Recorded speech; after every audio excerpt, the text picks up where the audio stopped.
Okay, welcome back, everybody. This is your host, Jay Klein, and we're back with Anime Talks. And in this episode, we'll be kind of touching back on something from the previous episode of Rent a Girlfriend, where I mentioned that a coworker of mine, which is also a good friend of mine, had recommended a very interesting anime that is pretty good, pretty good. Um, it is along the lines of our like supernatural sci-fi. Like I don't want to go as far as say horror, but like it is definitely like a little nice suspense thriller in my opinion. But it's just one of those just out there kind of things. But before we dig into it, I would like to introduce him, Mr. Regan. Come in and say hello to everybody. Hello, everybody. My name is Regan. I'm glad to be here and join the podcast to talk about a really good anime. And thank you for joining, Mr. Regan. We've been anticipating this one for a while, and we he actually put me on this like while he was watching it, and as I said in like any other in any other podcast that I've recorded beforehand, it takes me a while to get to them. But when I do get to them, I definitely get pretty hyped up with being able to talk to him about these kind of things. So in this episode, we'll be covering Lord of Mysteries. It's Lord of Mysteries via Crunchyroll, but if you go check it out anywhere else, as far as like Google researches or any kind of other research engine, it'll be pulled up as Lord of the Mysteries. So they're just trying to let you know, just in case you decide to like search it up, this is the same anime. The translation could just be off just a hair. So there's that. But inside Lord of Mysteries, which is super big and crazy huge, it's only sitting at one season as far as Crunchyroll goes. They're not going to spoil too heavy, but there is more past season one. So just got to get past season one and you'll be full of surprises and full of questions. But we're only going to be reviewing season one in its entirety, as far as like as we do any other episode on this show. We try to give a little bit of a touch, a little bit of basis on how the show develops, as far as from episode one all the way till the ending, without telling too much and giving you enough that you would want to go give it a check out. So inside Lord of Mysteries, we are sitting with the transmigration of Klein Moretti, and it's kind of abstract. It's kind of like one of those, if I had to compare it to something like how to start off, if you've seen like Happy Death Day or Groundhog Day or any kind of like butterfly effect type ish movie, it kind of starts off like that, where we're kind of like met with Klein Moretti at the end of a gun barrel. That's like the opening scene, and we see just a lot of things going on within that, but it's explained further on. But Klein Moretti, we start off with him as far as his transmigration goes, and transmigration, for those who don't know, it's more or less mysticism of like reincarnation to an extent, and we see Klein Moretti live again, so to speak, but as somebody else. So Regan, would you like to take the floor here? Yes. So, like isekai, it kind of gives me when another person takes over his body, but he's still living Klein's life. Coming from Klein is the main character, as you'll be watching. He's coming in there in the main scene, and his family, which is in the room next door. He sees his sister Melissa Moretti, and he also has a brother, which will be coming up later. He's just not around in the first scene. And when we're met with the beginning opening scene, we see post transmigration, and it also gives the aspect of everything that you've seen was almost like an illusion, but Klein most definitely dies at the beginning, and we are seeing everything as far as a reversed effect to where he is now transmigrated from whoever he was before to being Klein now, and you see the gunshot wound healed, and then he assumes the life of himself, but as a transmigrated soul into Klein. So there's that. Now, Klein is also being played with the mysticism and the like, I guess you could call almost say the haunting of the the there's like there is pretty much you have the story and property of the Antigonus family notebook that is following the course of Klein, and we're also met within that same transition. We also are met with a we can just say like they're a protagonist group, but that would be we have our Nighthawks, and Klein is met immediately soon after. And I'm not saying it based off of episode wise, but as far as like order wise, we are met with Captain Dunn, and we are also met with Police Officer Leonard, who has his own special surprises. But we're met with him as they are trying to hunt down a lot of things that has to do with the Antigonus family notebook, and also trying to solve some murders that are going around in the city. But it has close ties with Klein Moretti. But the other side of the whole thing is they can't really ask too much of Klein because Klein is not Klein at the same time. But Klein is kind of fuzzy with his memories because he is a transmigrated soul that also is able to tap into some memories as the show leads on. So after that, the most important portion that does happen with Klein Moretti is that he is then offered a chance to move further in trying to solve these murders by helping the Nighthawks. And within that, we are also met with one of Captain Dunn's assistants, or you can say an aide. We end up meeting Ms. Daly, and that she you could pretty much say she's like a bird's eye view of everything. She pretty much kind of sits in the backdrop and helps a lot. We really only see her we see her a good little bit, like, and good little bit meaning like she's there, but she's mainly like kind of like a if we can say she's equivalent to them letting owls or pigeons deliver mail in Harry Potter. Like, she pretty much is the backdrop and watches everything through her divination and her mystic powers. And before we get too deep, I'm going to let Regan go ahead and cover the Nighthawks and their position with the pathways, and a little bit more on Klein's position as far as like his pathway choice, and for one, what are pathways, and he'll cover that. Yes. So Captain Dunn offers Klein to join him to find out what's going on, because he is connected to the notebook, as Jordan said. Because the people that came in contact with the book, his friends, they died, but some miraculously, Klein has survived, and they're wondering how.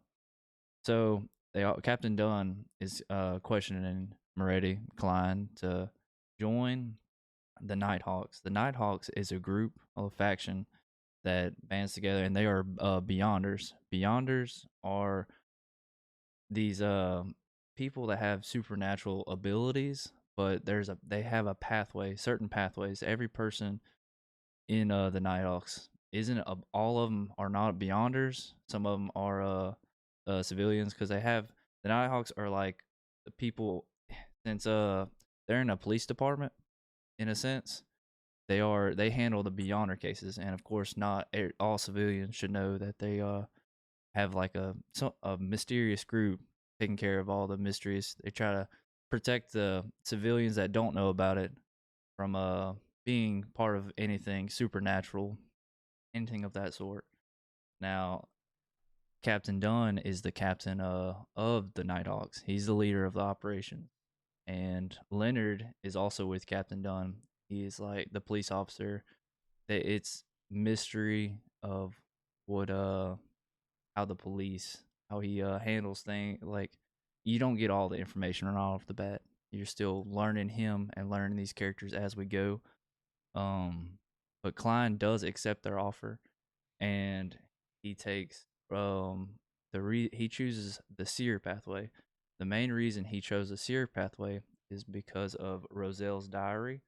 He sees that he is also a transmigrator because of O'Neill, which is he's doing process showing how he's making the formula for Moretti Klein to join the become a seer in his pathway, and he comes across this diary, and he sees that it's simplified Chinese, and only thing that he can understand it, but no one else can. And in Roselle's diary, he lists the seer he wished Roselle wishes he chose the seer pathway. And within the choosing the pathways and finding out more about Roselle, there is a small little tidbit to add in there.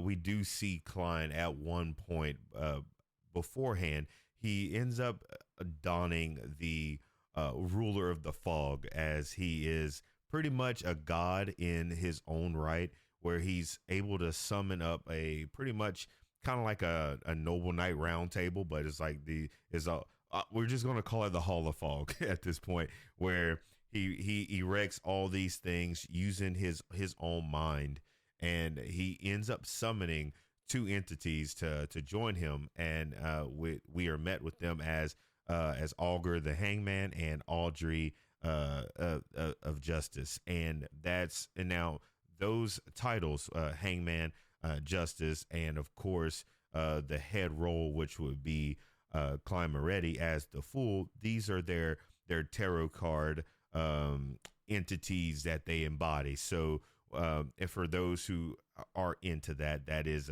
the divination tarot cards that you see widely done, like especially in that Victorian time, as this show is in, and also tarot cards are for those who are from the southern area in Louisiana.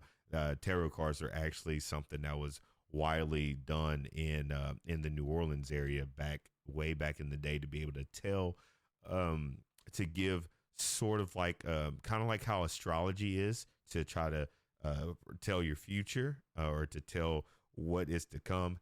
The divination of tarot cards actually presents you with three tenses. It gives you your past, your present, and your future. So with that being said, this is something Klein comes across shortly after he awakens from being or I say awaken, as he transmigrates over into Klein's body. He does have a divination of where he only gets one divination, and this is where he ends up meeting Leonard, and he ends up meeting Captain Dunn shortly after that divination. So we end up not seeing his other two divinations leading into the show, which that's also something that's really something that you end up thinking about. But as the story progresses, you end up seeing a lot of different things that kind of express that. So as was covered by Regan, we do have the Nighthawks. The opposing opposition of the Nighthawks would be the Secret Order, and they are lightly covered, meaning as far as at the beginning, they're not really talked about. You end up just seeing remnants throughout the show, but they do play a very important part later on in the show as they have more of a bigger revelation towards the end. And so after that, we end up seeing a lot of different other characters, like a lot of different minor characters that end up playing like the like smaller roles that Regan covered. Like they do have a lot of civilians that do accompany them. Like you have this receptionist that kind of just is like there, that's like protecting things. And the most important thing that is very important to the Nighthawks is they do protect this little gate that houses a lot of different sealed artifacts that do play a role in the show too. And also alongside these sealed artifacts, Beyonders or the Nighthawk specifically are well known to be able to use and manipulate sealed artifacts, charms, and mystical items. And charms are just a subsidiary, smaller branch underneath the mystical items. So don't want to go too deep into that because there's like a lot in the show that I feel like we would give away if we were to discuss a breaking down of how that goes. So back to pathways, I'm pretty sure Regan can fill us in on the way pathways work because they each all have sequences and they start off at the base is 9 and it works its way backwards towards 0. So I'm pretty sure Regan can fill us in on how the sequences work as far as like how to upgrade your sequence. Yes. So the progressing of sequences, of course, you start at 9, and the higher you go up, the stronger your Beyonder abilities come. Now, just because they know the formula doesn't mean they can take it right back to back. You have to first you have to take it, and the potion has to digest. And we're seeing as Klein, since he has chosen the Sears pathway, as he's progressing, that some people get stuck at a standstill because they don't know how to progress, as you can see, and it's always a mystery on trying to figure out how do you progress. And you don't want to progress too fast, and you don't want to go too far where you can lose control, and that plays a big factor in, as in Beyonders can lose control of their abilities, and that's it. They pretty much turn into a monster, and they have to be put down. And so as Klein's working towards progressing in his seer pathway, and it's not all the information is given out. You have to come across things. He wants to progress in the seer pathway, so he acts as a seer and goes in towards like that. And that's how the pathways work. And going to the next pathway or leveling up, I would say you need to get all the information on to make the formula and have the potion digest just to progress any further in the pathway. And another thing that goes hand in hand with upgrading, a portion of upgrading that you end up seeing is they call it the acting method, which is just pretty much embodying and doing everything that's alongside being what your pathway is. So Klein specifically, with him being a seer, that's actually a seer is actually short of overseer. So pretty much being all knowing. So you end up seeing um Klein at one point going to this you can say like this place that teaches divinations, so he can be able to learn how to give divinations, which he already knows how to do such things. But along with him going there, we end up seeing something kind of crazy. It's a two-part situation when it comes down to him learning how to grasp the acting method or being able to embody his pathway. While he's doing that, we run into a very interesting couple of women, as in we meet this lady named Megamus, where she is being followed by her mother, and her mother is pleading a very interesting situation because the mother is complaining that her daughter has pretty much a bastard child being born, um, and the father is pretty much this lame, worthless pos, and that plays the biggest role because as much is very interesting because the way you see it, it's very meaningless the way it plays out. But the very special part the the father of this child is Lavinus, which he plays the biggest, probably one of the biggest key roles in this whole season. Pretty much he sets the gateway to all of where all, like, pretty much every character falls in line to where it has something to do with Lavinus. Now, the key portion of this is Lavinus works go further beyond from what we've seen, as in from what we see is one of those you got to pay attention situations, because if you watch between episodes 1 through 3, I would like to say between 1 through 3, you do see a small portion of Lavinus, and you will see a portion where Megamus is very much so in it. She is just not pointed out that that's her until later on in the season. So that's one of those situations where I can only give you that much, because if I give way too much, then at this point I might as well just drop the rest of it. But Lord of Mysteries at that point is it's a very layered show that you have to watch every episode, and you can't miss a second. Missing a second will put you back over a minute worth of questions. So it's definitely one of those things that you have to pay attention to. But back to our story, we do have that within that same divination situation where he's trying to embody being a seer, he ends up meeting those two, and while he's there, there is also other works being put in order to hunt him down, because at the same time, Klein Moretti did have a hit placed out for him pretty much, which is why we are where we are now with Klein Moretti, or the story of Klein Moretti. So I definitely let Regan take it off and unveil our next portion.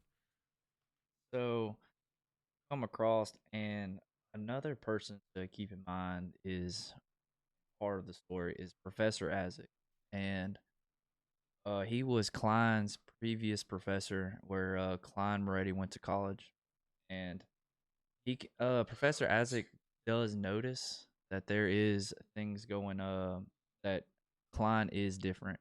Like, he doesn't know how, and he doesn't know why just yet, but he's learning that Klein is different than what he used to remember him as. And Professor Isaac and Klein start working together, because later on you learn that Professor Isaac is a Beyonder, and they are looking for something of great value to Professor Isaac, and they are trying to come across on what how they should find this thing. And what's pretty good is you end up seeing that a lot of the I guess you could say the peak people, which I would definitely say it would have to be our police officer Leonard and Professor Isaac. I'd have to say between them two, they have very layered levels of depth that you can only get from just being able to watch it. Between we are met with throughout most of this, where you do have a Klein being able to get a little closer to one of his upgrades, and through that upgrade where he's in the middle of this fight, we do see the use of one of these sealed artifacts. Alongside, we do also see one of the hidden secrets of Leonard, which is the fact that he has the shadow of I can't remember, is Palace. Alice, yes. Yeah, so we have old this old I guess spirit that is living inside that's living inside of our officer, who gives Leonard this extra layer of depth of, for one, of mystery, but we're also have him being able to do certain things, as in, just as a matter of fact, this small excerpt during this fight, we do see that everybody else is stuck but Klein and Leonard, and it is just one of those layers that can't you just can't like erase, or you can't forget, or you just can't ignore it, because you're just like, what is it about this guy that he's able to do it. And you see it quite often with whenever you see Leonard, and he's standing anywhere where his shadow's casted, the shadow like does like this like abrupt wiggle, and you're able to see that there's more to Leonard than we know. And he also points out many times to Klein that there is a bunch of uniqueness about him that is very important, and there's more to meet the eye, which is crazy foreshadowing given by this man, but it is very important, and is some layered depth to this that is carried out all the way throughout all the episodes that we do see. So from there, Regan, what else do we have? We have come across is, since we have talked about the secret order of what the Nighthawks oppose, they're kind of worshiping the fallen creator, and we it's part of the secret order's pathways on how they worship the fallen creator, and they're up to no good. They are not for Tingen, and we want to try to remove the problems that they're starting to cause for Klein and the Nighthawks in general. But they are starting to work on something big, and we need the Nighthawks to solve it. And another thing that's about the secret order is that we do, like I said, we do see remnants and different people that end up being part of the secret order that ends up playing small minor opposition factors. Like we end up meeting pretty much this Medusa that ends up having a crazy fight scene with Klein and a few others. We also see soon after that we do have a mystery with our lovable Captain Dunn. Shortly after that fight, there's just a lot of different layered things that happen, and of course, without giving too much away, there is a crazy plot twist that is of we it's a small mention, and this man is in the secret order as well. Mr. Insei, he has a very minor mention at the beginning, so please pay attention. There's not much more I could say about that because I'll just be spoiling it, but please listen for that name and then just wait till the end, and you will be heavily rewarded, like two gumballs worth of rewards. So outside of that, I would have to definitely say that we the three there are three names that do come up within the show that is pretty impactful when they're looking for the notebook initially, and it's Klein's friends. What were those names again? The Hangman and Justice. And then like towards the end, we do get another member of the Hogafall, and we also there's like a lot of different things that end up happening throughout the show. But for the main portion, we are following the it's pretty much, if you ever seen any type of movie that has to do with like anything that follows behind X item causes a bunch of death. That is what the Antigonus notebook is. Anything that's attached to that dies. And it's you could pretty much say Klein did cheated death by being able to live throughout the plague of the Antigonus notebook, which is what's throwing all these actions off. And then we also are met with one of the craziest twists at the last, like second to last episode, and I'm just saying it's worth it.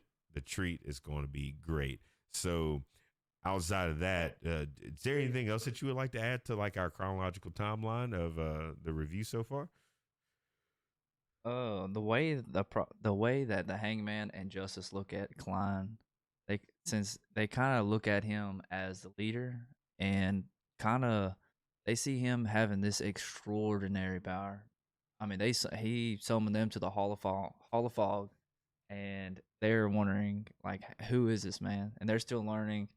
Of course, Klein never gives up the information on. He doesn't always tell them everything he knows. He kind of likes that aspect of him being seen as the leader and this god form. I guess you'd call it the fool. Yeah, and what's crazy is if you like in certain episodes, to piggyback off of that, we do see where Klein doesn't know anything, and he really he embodies being the fool, where he's really if you watch closely, it almost seems as if the Hangman actually has way more information to be able to share, and then we end up the Hangman also a little bit of backstory on him. For what the anime gives us, the Hangman is pretty much like if you've seen Yu-Gi-Oh, you have the little guy that does the fishing, who like is out at sea. That's kind of what we see. He's like this like a cavemanish looking man who is just pulled from the sea into the hall of fog, and then uh, our lovely lady Audrey, which is Justice. She is of royalty. This very rich, noble woman, and she's very interesting because she's very inquisitive. She likes to know a lot of things. She's also is the one who asks the most things in any of their interactions within the Hall of Fog. So within all that, I'd have to definitely say that as far as character development, I would say that she's like probably like the smartest out of them all because she wants to know so much and she wants to know way more than what they can offer. And the times that she has requested anything, uh, like I said, she comes from royalty, so she pays our Mr. Auger, which is the Hangman, a crazy sum of money just for small bits of information. And even with the small bits of information, she makes great leaps by joining different a faction herself to be able to further her own pathway and stuff. So she has the craziest development as far as like within the Hall of Fog between the Hangman and the and Moretti, because from start to finish, Moretti actually only makes one jump, and that's when he's able to get his hands on of one sequence move up during one of his little fight clashes that he has throughout the show. So as far as like development goes, Klein Moretti goes not too far as power, but his knowledge is expanded by like a great deal as far as like the people he's run into and the situations that occur. Um, outside of that, as far as like the world building of this show, I'd have to say it's is very abstract because it's not based on power on how world building goes for this show. It's based on knowledge and who has knowledge. Knowledge is power when it comes down to this show. So while watching this, is not about what level you are or what sequence you're at. It's really about how much of the sequence do you know and how much do you know how to get your hands on your next order of your sequence and how to be able to embody and be your pathway through and through to get to the next level. And that's really how that goes as far as that. So, Mr. Regan, do you have anything like that you would have to speculate when it comes down to the growth of any of the characters? Uh, so the growth of the character, and one of my speculations is, of course, Leonard. Can't remember what his sequence is. but I believe he's a lot stronger than he looks, and he doesn't want everyone to see his power. Of course, he knows himself better than anyone else, but it's all about a mystery. It's really good. If it speak as a matter of fact, uh, since we're in this portion, what would you say would be your favorite character out of the show? So my favorite character would go to probably the Hanged Man. Just the way he acts and the way he is. He's he's quiet, but he's getting more information, and just because he's not spoken, I believe he's really good. I like the way he acts and the way he handles things. He uses his head a lot. If you had a least favorite, who would it be? Least favorite. Hmm. Maybe it will be it might be Klein's sister. Wait, oh, Melissa. why, why the sister? What did she do? Well, the sister is always I wouldn't say always, in my opinion. Now this is all speculation. But she's a little hindrance.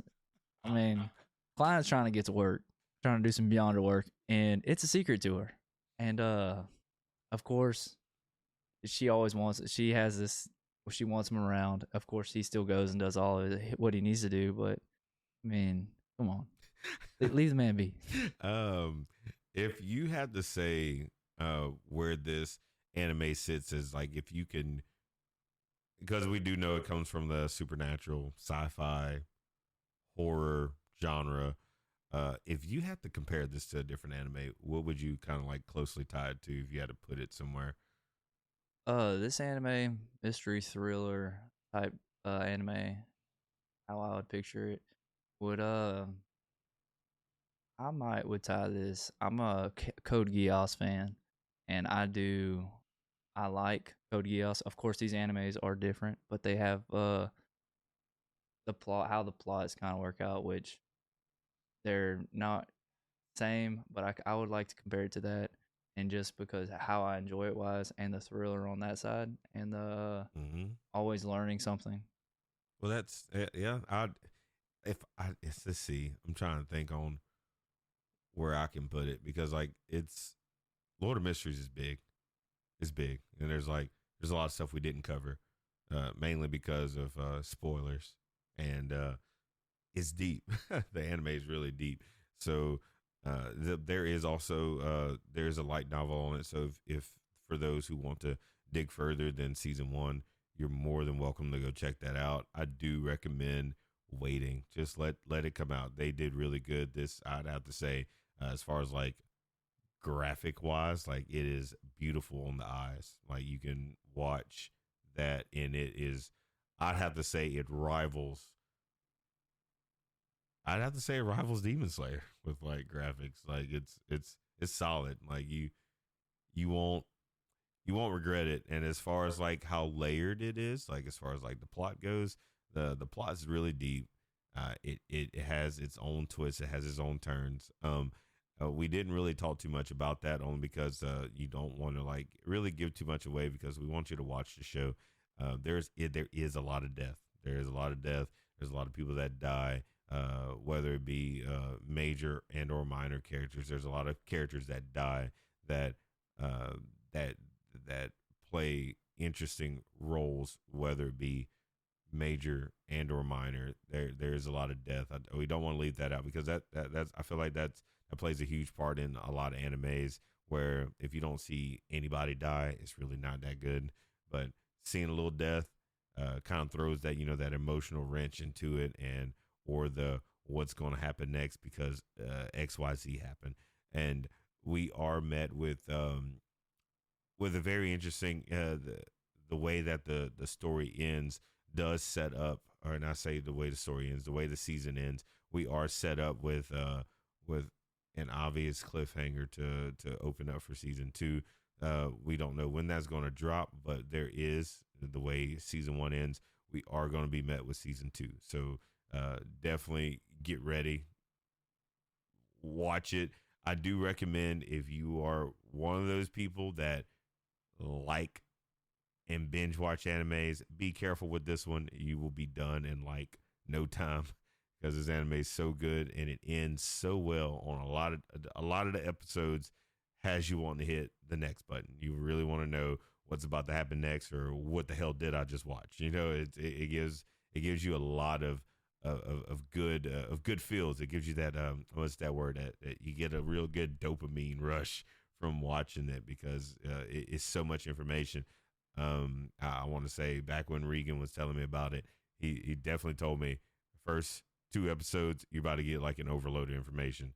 That he wasn't lying. There was so much that you had to like take in, and they didn't even. It wasn't no visuals. It was just all words. So you had to like take in so much information and just be able to like rationalize it and be like, okay, this is this, that is that, and this ties into whatever. So make sure you're very careful with what you're doing while watching this. This is not one of those you put it on. You put it on while you're cleaning your dishes or like mopping the floor. You know, this is a put the kids to sleep and hurry up and eat your food. Don't try to eat while watching this. You do want to be able to give this thing 100% of your attention. But as far as season one goes, Regan, what would you rate it? Like if you was to like as a recommendation, obviously you recommend it because you gave it to me as a recommendation. But if you had to like 1 out of 10, what would you give it? I'd give it a solid 8. Solid 8. And why? Why the 8? I would give it a solid 8 due to it always depends on the person that you're wanting to reference to, and because if someone doesn't enjoy a suspense mystery thriller, then and that because we all enjoy different things. Of course, I know that Jordan would like to watch the show, so I would more want to recommend him this. I give it the 8 out of 10 just because um sometimes I feel it's a little fast paced and it is a lot of information because if you miss a little bit, you'll be questioning why did this happen, and of course it covers it really quickly, but it is done really well. To go off of that, I do heavily agree with him on that. There's a couple scenes that you do see that it kind of messes with the character development with how fast paced it is. There's like a few situations that come across where there's not enough emotional investment because it's too fast. It happened, and you're just like, okay, well, what's the timeline? And then they'll say, like, I'm gonna just throw an example. They'll say, oh, well, this happened 2 months later. I'm like, okay, why are we emotionally disturbed, or why are we supposed to feel emotionally disturbed? Because we're not given enough time. So I would have to say that we would have to almost rival that situation with the Kame ga Kill, where too much happened too quick, and they wanted you to love the characters too quick within one season, and there's just like a lot of people was dying, and you're just like, I'm not sad.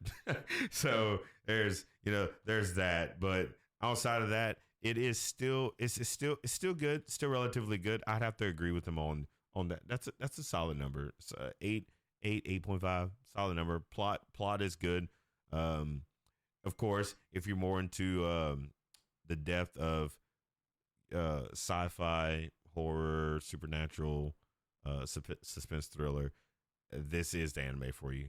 Go ahead and bump that up to a 10 if it's for you, because like we said, there is more. So we're just hoping that, like, I haven't read anything, he hasn't read anything, so if they keep up with where season one is, and like keep the energy that they brought us with season one, you will love season two.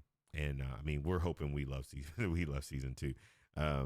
It's just one of those walk in the parks that you just feel like you just want more, and they did so well with giving you all that I'm telling you. Last episode, I can remember like the last episode right now, like I just watched it like earlier today, but the way it ended, like, it is like, where's season two at? Where's season two at? Outside of that, Regan, is there any other animes that you would recommend that is close to that? Because you mentioned Code Geass. What else you got? For Code, The reason I say Code Geass is the suspense because I always click the next episode on that. I watched a lot of Code Geass, and when I did, it kind of gave me the same vibe because I wanted to keep watching Lord of Mysteries. But any anime that comes off of the same genre, mm, not that I can come off the top of my head. Let's see.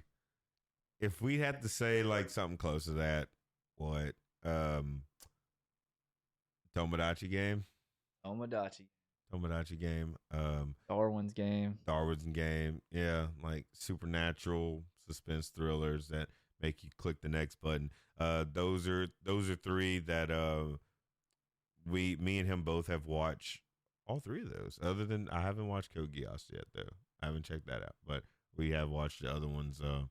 Darwin's Game is an older. I say older. It came out a few years ago, so maybe Regan will come back and be a guest again, and we cover that one because he recently watched that one. I recommended him to that, and my boy definitely he binged that. Yeah, not only did I binge it, I finished it up by reading the manga. That it's crazy. It is crazy when you like something that much where you go read it. I'm all for that. Like reading a little bit further, especially if you don't know if it's going to get renewed. That's why I do know a lot of people read that, especially for one if you don't have enough patience to wait.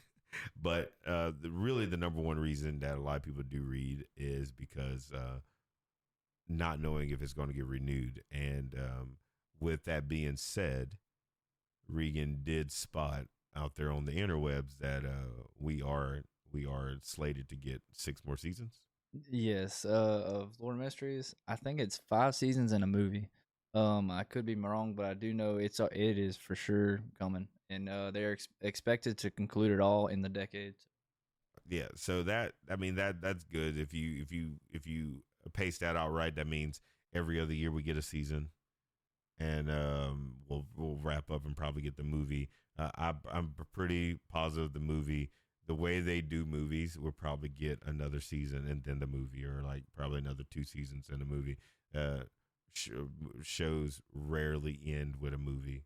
Movies probably like tied in somewhere in between. And the way Lord of the Mysteries is set up, that movie is probably going to be probably all canon. I doubt they're going to drop a non-canon just like random, because there's a lot of animes that do that. One Piece does it. Dragon Ball Z does it, where it's like just a random movie that has nothing to do with like current timeline or chronological order. It's just like almost like a what if scenario. But thank y'all so much for listening. This this podcast has been in the works for a couple weeks now. We've been well, it's been in the works for a couple weeks because of me. I didn't finish watching it yet. He was waiting on me to finish watching it, and I did finish it way before the Rent a Girlfriend podcast was made. So it was more or less we were trying to find a time where we can actually sit down and then put this together for y'all. It's been a blast to cover this anime. Sadly, I think the only thing we do regret with this is that this is a very in-depth anime. So the stuff we covered was seriously just to not give too many spoilers, because it's never fun to come listen to the whole thing if the main motive is to get you to go watch it. And we want you to go watch it. We want you to go watch it. And as far as like this is also Mr. Regan's first podcast. So with that being said, there is on Spotify. If you're listening to this through Spotify, go to the question section. Definitely leave a review for Mr. Regan, not just on his performance, but if you have any questions for him, definitely leave some questions, because like I said, when he gets done watching animes, this man does go sit down and do deep dive Reddit deep dives, and TikTok deep dives. He goes, does his research further to go get answers to the questions that he does have. So he does have another layer of information that if you do need to ask, definitely leave something in the question comment section. It would be grateful, especially if you listen to this on Spotify and or YouTube. Leave something for us to be able to get back to, because we have a lot of answers, but we also try to protect those that are trying to listen and not be spoiled to the rest of it. So, like I said, thank y'all for tuning in. Miss Regan, would you like to add anything or like say farewell to everybody? Yes, thank you for having me. I hope y'all watch the anime. I'm glad to be part of this. Thank you, Jordan. Oh yeah, no problem. Hopefully in the future I can get you to come on some more. Oh yes, for Yeah, sure. try to get you to team up with me on some more. 9 times out of 10 is gonna probably be something you put me on, so I can hurry up and watch it and fast enough to where we can sit down and like and get this together. And just like to add something like another level of how funny this was. While making this, we definitely had to sit down and write some stuff down. Like normally, I don't do scripts, and technically it's not a script. It's just like different things to where we can keep up with and make sure that we do not overload y'all with too much information, but not give you enough information where you're just like, I got to get in, or it's not enough for me to get pulled in. So we definitely took our time to like try to write down enough and also get the jitterbugs out, because like I said, this is Mr. Regan's first podcast, and he's been an amazing guest. I appreciated him getting on this podcast, and we're definitely looking forward to what y'all have to say as far as this podcast, outside of performance, but from a subjective point of view. How do y'all like Lord of Mysteries and the direction is going to go post watching it? And also, the craziest thing is pay attention to every last second. I said this earlier. You can't miss any bit of it. But I'm not going to hold y'all too much longer. This was Anime Talks. This is your host, Jordan Klein. We're out.